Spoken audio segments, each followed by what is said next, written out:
Hi mga mi! Welcome back sa ating page. For today's video nga mga mi, ay i-share ko sa inyo kung paano ko nga ni-wrap at ginawa itong pa-order nating money bouquet. Gumamit lang ako ng OPP plastic mga mi na pang pera talaga yung size. Tapos hinati ko nga lang ito sa dalawa. Syempre kailangan nating isuot yung pera dyan. Kung mga bago yung pera natin na ilalagay mga mi, ay okay na hindi tayo gumamit ng plastic. Kaya lang kasi mga mi, itong naipapalit namin is talagang puro luma na siya. Meaning mga mi, kailangan nga natin ng plastic kasi nga malambot na nga yung pera kapag luma. Pero hindi nga buong pera yung ipla-plastic natin dyan mga mi. Kailangan lang natin patigasin itong bandang gitna mga mi, tsaka ito yung pagdidikitan ng scotch tape. Ganyan nga lang yung ginawa ko mga mi sa 23 pieces kasi 33 pieces yung ilalagay natin sa bouquet. Kapag nga ganyang karami na yung bills mga mi is kanya-kanya na rin tayo ng diskarte. Kaya ito yung nakita kong diskarte. Hoping na makatulong din itong tutorial na to mga mi kapag meron na rin kayong pa-order na ganito karami yung bills. Fast forward na nga tayo mga mi. Syempre hindi ko na maipakita ng buo kung paano ko nga inisa-isa yan. Nahahaba nga talaga yung video. Bali yung 10 pieces na pera mga mi is ganyan nga yung ayos na ginawa ko. Kung hindi ako nagkakamali mga mi, yung size ng stick dyan is yung pinakamahaba. Tapos syempre nagdagdag lang din ako ng bulaklak mga mi. May mga tutorial din ako niyan, yung sunflower tsaka rose. Kung mapapansin nyo mga mi is talagang pahirapan yung pagtutusok dyan sa styro. Kaya pwede rin kayong gumamit ng floral foam mga mi. Mas mabilis magtusok sa floral foam. Kaya lang mga mi, ito yung available sa akin kaya ito yung gagamitin Ganyan ko. Nga lang yung pagtutusok mga mi. Unahin nyo muna yung gitna tapos yung gilid. Tapos syempre sa kanan natin isusunod-sunod pa yung iba. Ang purpose nun mga mi is para makita natin na pantay talaga. Tapos syempre ikaw nang bahala kung ano yung gusto mong maging ayos niya. Saka mo na lang din siya ayus-ayusin. Tapos mga mi, isisil natin ng scotch tape para nga pantay. Sa mga ibang tutorial mga mi, hindi na ito na ipapakita. Pero kailangan nating isil ng scotch tape. Tapos inilagay ko na nga yung ganyang ayos ng pera mga mi, yung pako na ginawa natin kanina. Syempre itusok-tusok lang din natin mga mi. Basta i-balance lang din natin mga mi na parehas ng bilang yung ilalagay natin side by side. Papabilisin ko na nga lang din itong video mga mi kasi ang haba talaga nito. Talagang sa pagtutusok ng pera mga mi is kakain talaga ng oras. Medyo matagal din natin ginagawa itong mga ganitong money bouquet. Fast forward nga ulit mga mi, ipapakita ko lang kung paano ko ginawa itong pinaka-front niya. Ganyang paper wrap nga yung nilagay ko sa harapan niya mga mi para maiba naman. Madalas kasi mga mi is snow dot yung ginagamit ko dyan sa pangharap natin. Then ayan na nga yung itsura mga mi nung natapos na natin. Magra-wrap na nga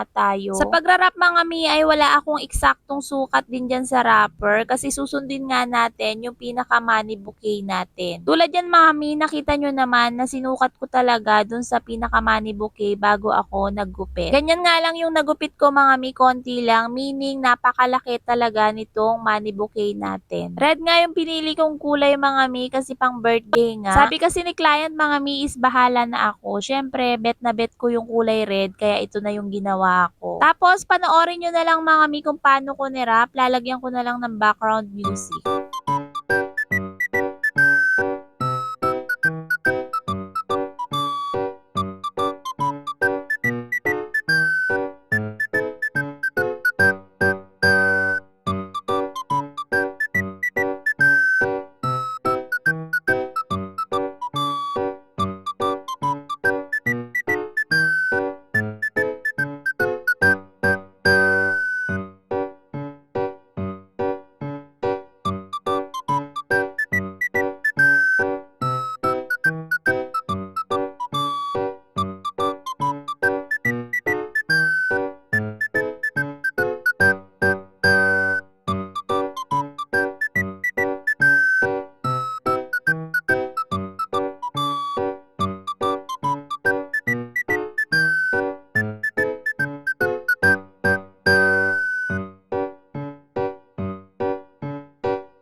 At heto na nga mga mi yung finished product natin. Sobrang laki niyan mga mi. Bali, 4 na wrapper nga yung nagamit ko dyan mga mi. Tapos, ang siningil ko sa kanya mga mi is 300. Kasama na yung materials tsaka labor doon. Ewan ko kung makatarungan mga mi, pero for me is okay na yun sa akin. Pero dahil mabait si client, is dinagdagan niya pa ng 100. Yun lang for today's video mga mi. God bless po sa ating lahat. Thank you for watching. More benta to us mga mi.